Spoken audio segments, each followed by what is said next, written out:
Joining me now, Tulsi Gabbard, former Hawaii Congresswoman, Fox News contributor, and another former Democrat. Tulsi, great to see you tonight. Now, I think what most of of today's Democratic Party, they haven't grappled with the fact that people aren't leaving the party because of just one issue. They're leaving the party because of like 10 issues.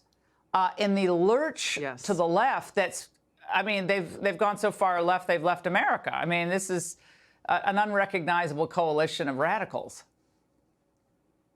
Yeah, Laura, they're lurching farther and farther towards insanity, really. There's no other word that I can find to describe it. You know, the list of reasons, unfortunately, is long. And I think we will continue to see more and more Americans who maybe call themselves Democrats or used to, but leaving the Democratic Party because of a whole host of reasons. It's you know, an elitist cabal of warmongers. It's made of corrupt politicians, the propaganda media, big tech, and the national security state. They are weaponizing the security state to go after political opponents. They're undermining our God-given rights and freedoms enshrined in the Constitution. You know, they are seeking to censor and silence anyone who does not agree with them. They're tearing us apart with identity politics and racializing everything, looking at what the NAACP just announced with Florida. I mean, the list, unfortunately, we could do a whole show on all of these things. And I think more and more Americans are seeing clearly what they're doing, not to the party. This isn't about the party, but it's really, what are they doing to this country, and how are they undermining our rights and freedoms and our democracy? That's really what's at the heart of this. When you think of someone like an FDR or a JFK, let's go back to two classic figures that Democrats claim to revere. I mean, you go back and look at their, you know, inaugural addresses. They were so optimistic. They embraced America, the tradition of America, the patriotism. You know, our meaning as a country. What did our country actually mean? What is freedom all about?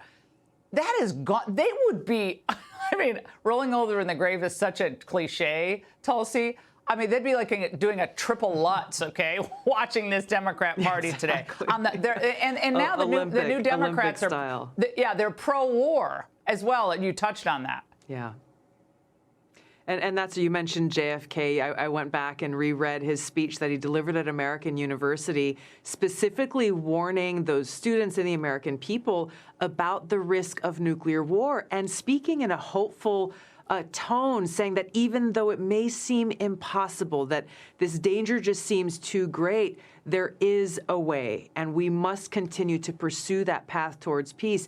You listen to his message, which is so inspiring and so truthful and so relevant today, and you look at people like President Biden and other leaders in the Democratic Party, they're talking about, they have pushed us to the brink of nuclear war, and they're talking about nuclear war with a straight face as though it's just some other war that we have to fight and we have to win, without being honest to the American people that a nuclear war would destroy life as we know it and would destroy this planet that we live on. So, you know, they're being dishonest, and in their dishonesty, creating a greater threat to our safety, security, and freedom. And it just shows that this elitist party cares about themselves, their own power, maintaining and growing that power, and they don't care. They don't care about the American people. I want to get your reaction, Tulsi, to the headline that touches on one weird new obsession of the left.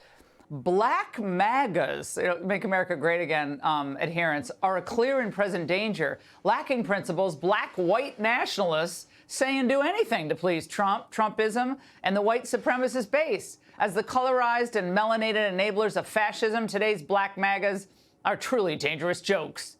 Okay, there was the super mega MAGA, and now there's the black MAGA threat, super threat. They're running out of Hispanic white nationalist. Tommy just reminded me. The list goes on and on.